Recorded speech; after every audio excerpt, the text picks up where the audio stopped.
పూజా హెగ్డే ఖాతాలో మరో వికెట్ పడిందా? సూర్య కూడా ఆమె ఫేట్ మార్చలేకపోయాడా? బాలీవుడ్ టాలీవుడ్ పరంపరను కోలీవుడ్లో కంటిన్యూ చేస్తుందా? మరోసారి ఆ ట్యాగ్ తెచ్చుకోబోతుందా? రెట్రో రిజల్ట్ ఏమైంది? తమిళ తంబీలని మెప్పించిందా లేదా?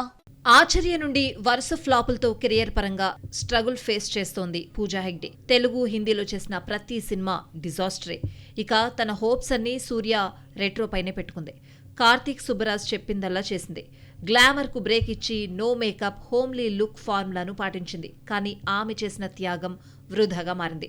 రెట్రో తెలుగులోనే కాదు, తమిళంలో కూడా నెగిటివ్ టాక్ తెచ్చుకుంటోంది. దీంతో మరోసారి ఆమెకు ఐరన్ లెగ్ ట్యాగ్ ఇచ్చేస్తున్నారు ఆడియన్స్.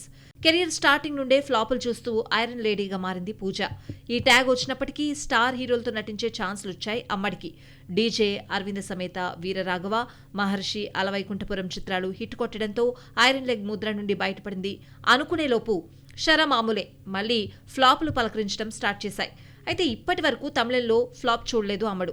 దీంతో కోలీవుడ్లో హ్యాట్రిక్ హిట్ కొట్టి డిజాస్టర్లు సరిచేసుకోవాలి అనుకుంటే ఈక్వేషన్ చేంజ్ అయింది. కోలీవుడ్ కూడా పూజా హెగ్డే ఫేట్ మార్చలేకపోయింది. బాలీవుడ్ టాలీవుడ్ పరంపరనే అక్కడ కంటిన్యూ చేసింది. అయినప్పటికీ సేమ్ టు సేమ్ ఆఫర్లకు వచ్చిన డోకా లేదు.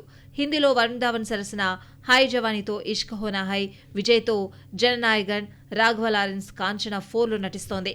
కూలీలో ఓ స్పెషల్ సాంగ్ చేస్తోంది. అలాగే తెలుగులో కూడా ఓ మూవీకి కమిట్ అయినట్లు టాక్. ఫ్లాపుల్లో ఉన్న పిలిచి ఆఫర్లు ఇస్తున్నారు. కానీ మేడమే హిట్ సౌండ్ చేయలేకపోతోంది. మరి పొడుగు కళ్ల సుందరి తీసుకునే నెక్స్ట్ స్టెప్ ఏంటో, స్క్రిప్ట్ విషయంలో ఎలాంటి జాగ్రత్తలు తీసుకుంటుందో.